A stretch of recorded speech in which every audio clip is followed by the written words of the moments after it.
আজ বহুদিন হলো মন উঠোনে সুখের বৃষ্টি ঝরে না। মন উঠানটা ধান কাটা শেষে পড়ে থাকা জমির মতো ফেটে চৌচির হয়ে গেছে। আমি তো সুখকে কোনোদিন কষ্ট দিইনি, কোনোদিন আঘাত করিনি, তবে কেন সে আমার প্রতি এত অভিমান করে? কেন আমার থেকে দূরে থাকে? তাছাড়া তাকে কষ্ট দেবই বা কিভাবে?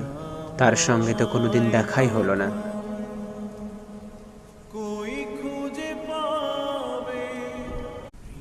আজ বহুদিন হলো মন উঠোনে সুখের বৃষ্টি ঝরে না।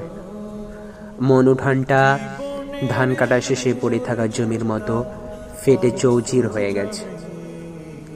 আমি তো সুখকে কোনোদিন কষ্ট দিইনি, কোনোদিন আঘাত করিনি, তবে কেন সে আমার প্রতি এত অভিমান করে? কেন আমার থেকে দূরে থাকে? তাছাড়া তাকে কষ্ট দেবই বা কিভাবে? তার সঙ্গে তো কোনোদিন দেখাই হলো না।